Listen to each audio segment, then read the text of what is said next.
Hello and welcome to Professor Herman Manyora's channel. My name is Jadel Cabrera here with Professor Herman Manyora. Professor, subscribers still increasing. It's a Tuesday. How are you? I'm fine, and we thank people who are subscribed, and we ask others to subscribe. Go ahead and do so. Go ahead and join. We grow together. We grow together. We continue these conversations. Yes. Today's conversation, we're speaking about the Deputy President. He has been talk of town since his security detail was reshuffled and reorganized. He now has administrative police to secure him, and people are saying he needs the GSU now. And the question is, do you think people are making a mountain out of a molehill on this? First of all, I'm not a security expert, so I don't really have the details. Secondly, on the look of it, you can see government has bungled the whole thing. As to whether it was intentional or not, I don't know. But the experts will tell us what the difference between GSU and AP. Because these are not your ordinary AP you find in the village chasing Chang'aa people. These are specifically trained to handle critical installations. You get it? Critical installations. Yeah. Those are the people who guard government facilities, especially those of a critical nature. Well, but this obviously... So I don't know whether that would make them the ideal people to guard the DP's place. This obviously is not normal. They have been with him for quite some time. Yeah. Would you say this is a political move? It looks to me more political than professional. And I've always argued, this government makes blunders. But I'm looking at this thing, I'm going to talk to Kenyans, I think on Saturday, in much more detail. Because when you look at it on the face of it, government has blundered. But could there be more than meets the eye? When it comes to the security Yes, detail. I'll look at it in detail on Saturday. We'll wait for it. That's on Friday, right? Yeah. But today we're talking about the frustrations that the DP has been going through. This is young man. I saw his comment. He's called young man. Maybe it's because sometimes you call me that, but I'm not going to say it. Yes. He said, Ruto persecution is by design. Think of it. If they didn't want Ruto, they would eliminate him a long time ago, but state machinery is persecuting him by design to get himself off the Jubilee clog. He is now as white as cotton. BBI was Bishon Break NASA and Tem Rao. Too late for Raila. Even though sometimes you say this is obviously as of now we can say they're not playing Raila, but could you say that Ruto is somehow benefiting from all this that is happening and might be able to cause some of these frustrations that are coming to him? You know, there are two things. One is that people have talked of advantage Ruto. You could play such a thing that are, of course, where people will think you want to frustrate him, but you are playing it in such a way you are giving him an advantage. Advantage Ruto. That's a possibility.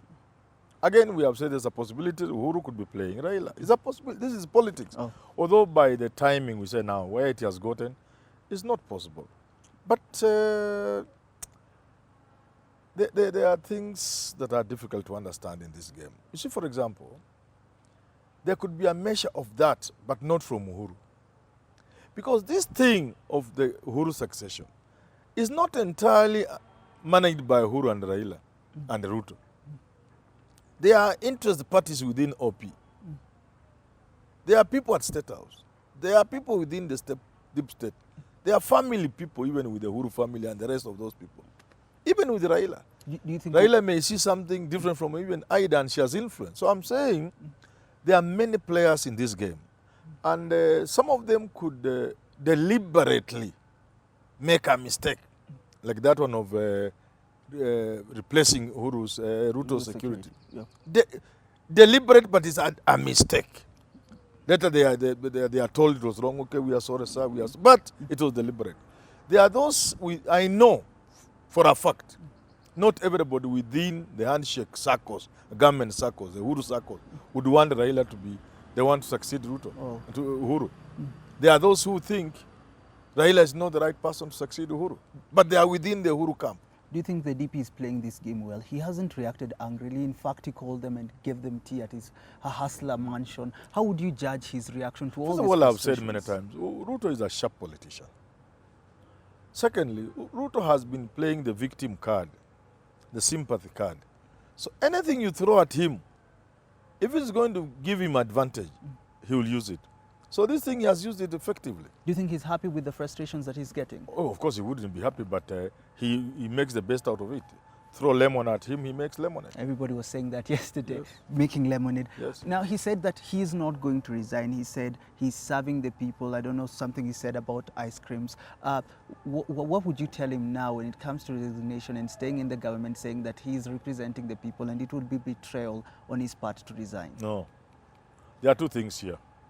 Number one, leaders must be principled.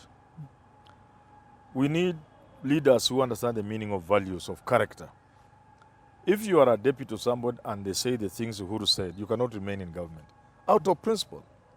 You must stand for something. So you take a walk. Secondly, this nonsense of being elected on the same ticket, it doesn't wash. Oh. I was on some TV station, I think, yesterday, and I was it. People don't understand it. First of all, the principle of a deputy. Deputy governor, deputy principal, vice president, heir to the throne, prince so-and-so. The principle is the same. The principle is you are there in the event something is a spare tire. Arriving at who becomes deputy, at how you select your deputy, may vary from place to place. We may have what we used to have, where the president appoints and sacks. We may have in America where the president appoints, he can play a way to sack in some places you can sack the vice president, but never been done, protected by tradition, culture, you know, Yeah. a way of doing things. There are other places where it is 50 in between. Yeah. There is this one we now have where the president cannot. It is how do you arrive at deputy but the principle of who a deputy is a spare tire. Oh. A spare? A spare tire. You said that? You don't move on 5. Oh, You move on 4. just in case something happens. This is just in case the president died or was impeached. Do you want to take the country through an election? And the dangers attendant to that? You know, midstream. And at what point could that happen? Supposing it happens 6 months to the end of the president's term. So people have wrestled with this issue. How do you feel the vacancy in the highest office in the land? Quickly to avoid a crisis. You saw even in Tanzania, the constitution is clear, but there were issues, there were mamas. People are saying, no. They're almost rejecting this lady, but the constitution was there. So what I'm saying is, that doesn't give the deputy the right to be his own man. Oh. No. The deputy principal of our school is not appointed by the principal, but he cannot be his own man in the school. What would happen if the president decided to kick him out through parliament? He has the numbers, they can impeach him. Yes. What would happen to the country? It is political. You'll cause a crisis. That's why he hasn't done it yet. Yeah. You'll increase tension in the country for nothing. What for? So it's And you give Ruto bonga points. If you sack Ruto, if you impeach him, you give him bonga points. more bonga points to what he's Yes. already getting. So it's not that they can't impeach him. They would impeach him. The numbers are there. Do you think it serves the DP better being in the government or outside the government? Of course, government has it. So being inside, iko joto katika serikali. Forget about the money. That's why he's staying inside that. Yeah, up the to now. security, the law, sir, the salute, many of the infrastructure of office. This is something you don't want to lose. Yeah. So that's why you would say he's not resigning. But what if he goes to the other side, decides to lead the opposition outside before the elections in 2020? Again, it's at his own advantage. What I'm sure of, and I've said this repeatedly, Ruto will leave, but his own time. Even though he's saying he won't. His timing, where when he leaves, he gets maximum capital. Maximum. And injures Uhuru the most Oh, so he's upon leaving. So he's waiting for that Yeah, opportunity. he's waiting for Uhuru to do something, say something, or something to be done in government, and he leaves with the maximum bonga points. Today he spoke a little bit angrily. He said the BBI is probably the biggest fraud in the history of the country. And people now are questioning now whether the DP, you remember we talked about his gloves being off. Do you think that we're going to see now the DP attacking the president, and at the climax, that's when he will bounce off? Yeah, he's going to becoming bold, and I have said this repeatedly. These things are maneuvered in such a way that they are throwing things at him and he's falling for them. He'll become bolder, and bolder. After one victory at a by-election, he became bold. After now this BBI, he became bolder. There will be others brought his way and he'll become bolder and he'll be reckless and he will say things that will injure him and make him unpopular on the mountain. But finally, about the BBI, if our Ruto would not have said anything against BBI, because the people of the mountain stand to benefit most from BBI. Equally, they stand to lose most with the loss of BBI, with the collapse. Soon, they will come face to face with the reality. And they will associate that loss with William Ruto. So if he had advised us, he would not have celebrated the loss of BBI. What if someone says that maybe he's playing the card of equality and he thinks that every single region should be equal to the other? It doesn't matter whether Mount Kenya loses as long as all the counties are equal. And that's why he's saying that this BBI should go away. Is that a good card to That play? is textbook. That is standard talk. We are talking about politics. No. You want the mountain and you are talking about equality. Give them what they want, you say? It is a mountain that has the votes for him. So if they are unhappy with what he has done, my friend, who says these issues of the constituency will go away? It may not go away. Yeah. So as of now, it's a horrible move for him. I think it's not good. He should have not come out so strongly to celebrate the loss of BBI. He should have said, well,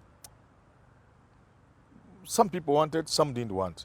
Now that it has been shelved, I think Kenyans will still continue with the conversation around their constitution. Not necessarily in the BBI style, because there are many good things in BBI. But in my view, let's have the elections first and pick up from where we have left. Okay. Yeah.